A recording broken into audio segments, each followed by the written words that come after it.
علیکم ورحمۃ اللہ وبرکاتہ۔ میں اس لیے کسی کے مسلک کے علماء کو برا نہیں کہتا، اسی لیے نہیں کہتا کیونکہ مجھے اپنے علماء بزرگ پسند ہیں۔ حدیث پاک کا مفہوم ہے حدیث پاک کا مفہوم ہے کہ ایسا شخص بھی ہے جو اپنے والدین کو خود گالی دیتا ہے۔ حدیث پاک کا مفہوم ہے، صحابہ کرام رضوان اللہ علیہ مجمعین نے عرض کی، فداک ابی و امی یا رسول اللہ صلی اللہ تبارک و تعالی علیہ وآلہ وسلم، کون ہو سکتا ہے اپنے ماں باپ کو گالی دے؟ آقا فرماتے ہیں، جب کسی کے والدین کو گالی دیتا ہے وہ پلٹ کے پھول تھوڑی نہیں شاور کرتا ہے، پلٹ کے وہ بھی گالی دیتا ہے۔ تو اسی لیے اس کا جو باعث بنا گالی دلوانے کا وہ خود بنا، لہذا اس نے خود گالی دی ہے، اس نے نہیں دی۔ اسی حدیث کے پیش نظر میں کسی مسلک کے عالم کو گالی نہیں دیتا، برا نہیں کہتا، اسی لیے مجھے ڈر لگتا ہے کہ کوئی میرے بزرگ، کوئی میرے عالم دین کو گالی نہ دے، برا نہ کہے۔ ہر بندے کو اپنے بزرگ، اپنے علماء پسند ہیں۔ میں تو کہتا ہوں کہ مجھے پسند ہے، لیکن دوسرے کو گالی دیتا ہوں تو پھر پلٹ کے گالی ہی دے گا، پھول نشاور نہیں کرے گا۔ اللہ پاک بات سمجھنے کی توفیق عطا فرمائے، اللہ پاک محبت بانٹنے کی توفیق عطا فرمائے۔ السلام علیکم ورحمۃ اللہ وبرکاتہ۔ ایک چھوٹا سا میسیج ہے مولانا، کیونکہ میں اہل حدیث علماء کا خادم ادنا طالب علم ہوں، مولانا ساجد میر صاحب غالباً یا پھر کوئی اور عالم دین تھے، اینکر اس سے الٹے سیدھے سوال کر رہا تھا۔ میں نے فیس بک پہ کمنٹس کیا کہ اس کو جوتے مارنے چاہیے۔ آپ دیکھیں، میں اگزامپل دے رہا ہوں کہ کیسے علماء کی دفاع کرتے۔ ایڈ مین نے میری اے ڈی سے نمبر لیا، ڈائریکٹ کال کی، کہا کہ تو نے کیا کہا؟ میں نے کہا پیارے بھائی آپ کی بات ٹھیک ہے، میں خود اہل حدیث ہوں، الحمدللہ علماء سے محبت کرتا ہوں، میں تو کسی کے مسلک کے علماء کو گالی نہیں دیتا، میں اپنے کو کیوں دوں گا؟ میں نے اسے تسلی دلائی، میں نے کہا نہیں بھائی میں کیوں گالی دوں؟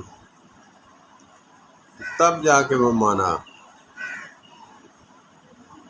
میں نے وضاحت نہیں کی تھی کہ اینکر کو ماننی چاہیے یا اس عالم کو۔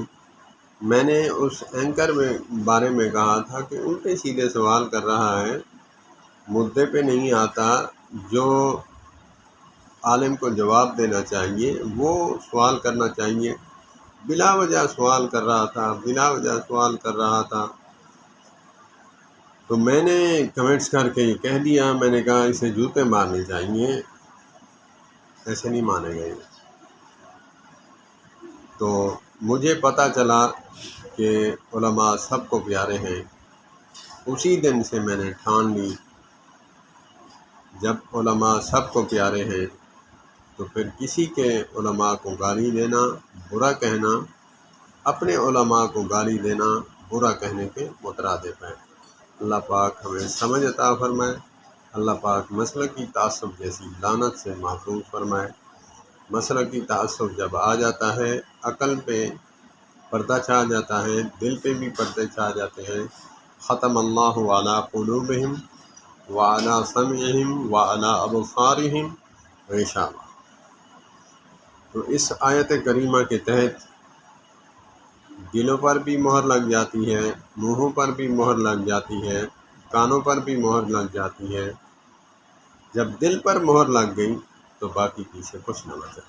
دل تو مرکز ہے، دل تو جسم کا مرکز ہے، جب مرکز ہی گرفتار ہو گیا تو باقی اعضاء تو کیا پھدی کا شوربہ۔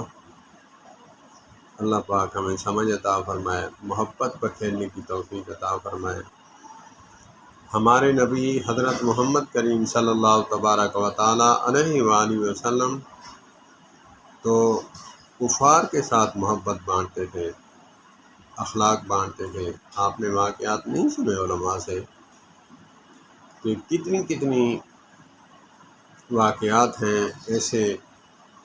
ایک واقعہ لے لیں، جیسے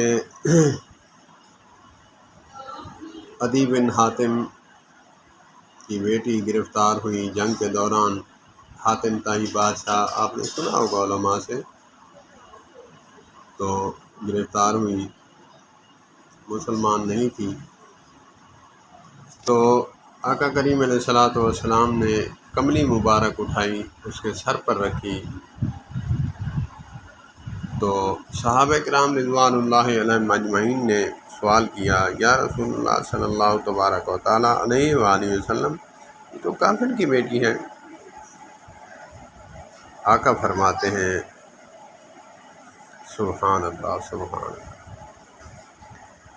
آج تو میرے ہاتھ سے پڑوسی کی بیٹی بیوی محفوظ نہیں، وہ تو اغیار کو اپنا سمجھ بیٹھے۔ آقا فرماتے ہیں صلی اللہ تبارک و تعالیٰ علیہ وآلہ وسلم، بیٹی بیٹی ہوتی ہے چاہے کافر کی کیوں نہ ہو، بیٹی بیٹی ہی ہوتی ہے چاہے کافر کی کیوں نہ ہو۔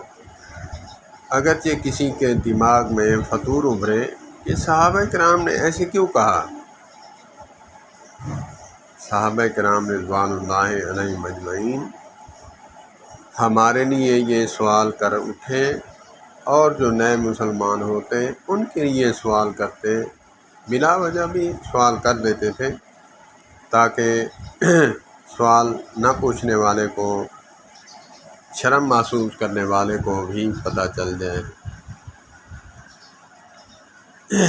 تو اسی لیے صحابہ کرام اسی لیے پوچھتے تھے قیامت تک کے لیے یہ مہر لگ جائے، بیٹی بیٹی ہوتی ہے چاہے کافر کی کیوں نہ۔